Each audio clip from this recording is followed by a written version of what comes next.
Talk to me. I need you to remedy my misery. About 3,000 of you subscribe, but only about 200 are getting notifications, so click the bell and click all. I hadn't felt like I'd got much accomplished last year. Then I look back like I often do, and I'm often pleasantly surprised by exactly how much I've done. I put out at least 15 products. That's more than one a month, which is pretty good going. And Brad and Rob have produced a ton of art to sell as stock art through my various sites. I have been running the Erotech campaign and producing material from that to sell, and writing little stories and things to do with that as well for the Tabletop Plus site. That's quite a lot of work. D&D is quite a high prep game, so yeah, it's not that there's nothing going on. I ran a whole Dragon Warriors campaign, which involved a lot of rewriting and jigging around, so that was quite a lot of work, but very satisfying. So I guess I've done more than I thought I'd done, but not as much as I wanted to. Yeah, exercise has gone by the wayside with COVID. I'm very self-conscious about it, so I don't like people around, and obviously with my partner working from home now, that's more difficult to do, to get any sort of alone time to do it.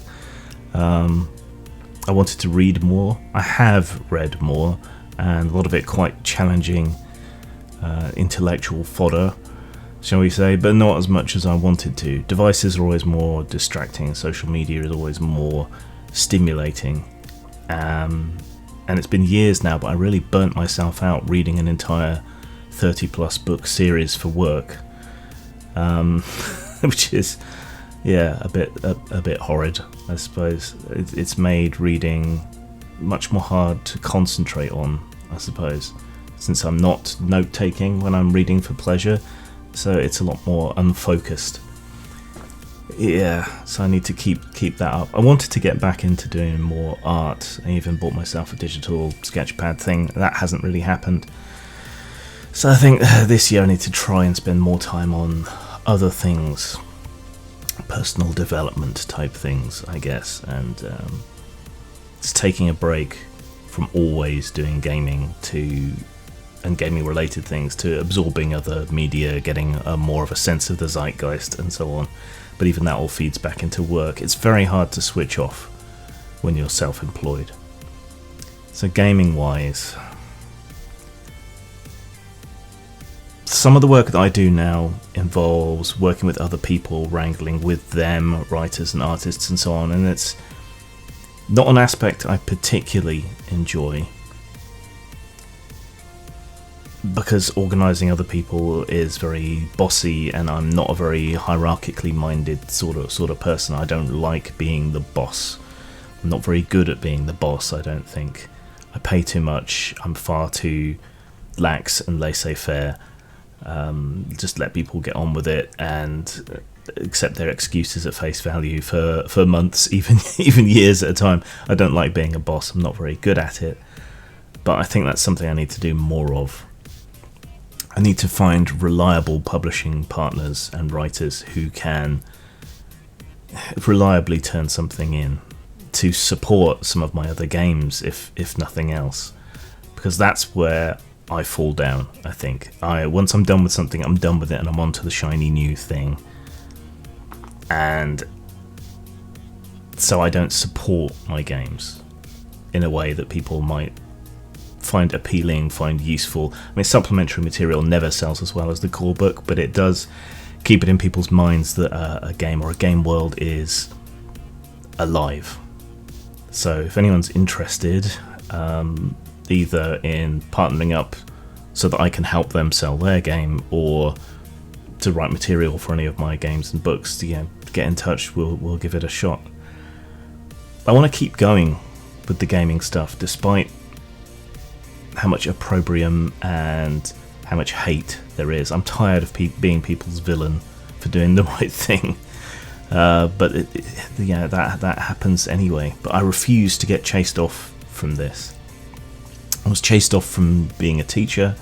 I was chased off from art. I refuse to get chased off from this. This is the line, no further. But it is getting more difficult out there, I think. COVID was a boon when it started. A lot of people seem to have spent a lot of money on games and other pastimes, things to keep them occupied at the beginning of the pandemic. But as things have gone on, I've seen my revenues slide and slide and slide to where they're about half now what they used to be. But I have always tended to make my products as cheap as humanly possible anyway, so I haven't really left myself any room to go to reduce prices. So I can't do that to make things more affordable and hopefully get more sales, because I'm still going to be losing a chunk to whatever host or shop or whatever is they're being sold through. So all I would see would be probably not much in the way of increased sales, needing many more sales to make up the lost ground. And the only person that's going to profit are the middlemen, even though I have my own site now. So that's not really an option. Raising the prices would be a dick move until this crisis is over, really. You know, I want my stuff to be affordable. I want people to buy it and play it. So that doesn't really give me much of an option.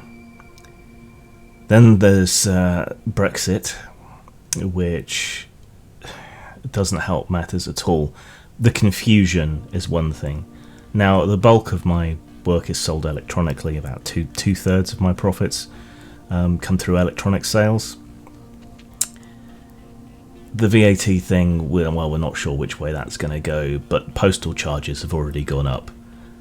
So if you're sending a package from the UK to Europe or vice versa, we're now considered a third country, and that means the prices go up enormously for shipping. How that's going to affect things, I don't know, but potentially it could wipe out maximum of a third of my business. So I'm getting half profits through electronic sales at the moment due to COVID, and I stand to lose another third from differences in the postage. How that's going to affect print on demand, I don't know, because they use partner printers in different countries, so it might be alright, but shipping any giveaways that I do is abruptly going to be a lot more expensive.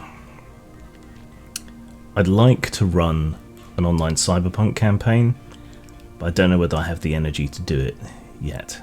And the Tabletopless people have floated the idea of running 2 games a week. I'd love to, but I think with the time zones, with the hours and everything else, it's just it's asking too much of me. Because I'm wiped out basically for at least half a day after each session, so I don't know.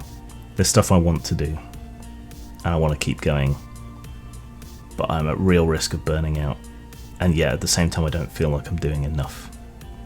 And when it comes to YouTube's not been getting any easier year in, year out either, has it? It's very hard to grow a channel or to make any money on YouTube. I do a lot of things wrong on YouTube, and I'm well aware that I do them wrong. I should split my channel into several channels. I should have gaming over here, politics over here, commentary over here.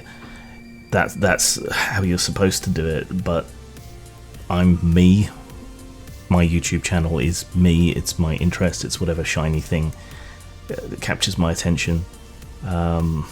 Splitting the channel would be the commercial thing to do, but I don't know that I would produce enough content to support several different channels on several different topics. That just doesn't seem to be something that would work for me. What is disheartening is to see your subscriber counts go up when you're not producing content, like over Christmas. I don't fit, and I don't fit into any of the niches that people have carved out on YouTube. I'm not right wing. I'm not modern pseudo left wing. My pragmatism seems to come across to some people as ideological inconsistency, when it's actually quite the opposite. I don't fit anywhere. And then Patreon and Subscribestar, I'm always I'm consciously aware then that I have an obligation to produce content for people who have signed up to support me, but a lot have had to sign off due to COVID and needing the money elsewhere. It's just, fair enough. When you're hurting elsewhere, it doesn't help, and it's demotivating, and it's hard to know what you can do to provide value, because most people just seem happy to subscribe to support you, and then that's it. You don't get any other don't get any other communication. You don't know what you can do for people. I don't know.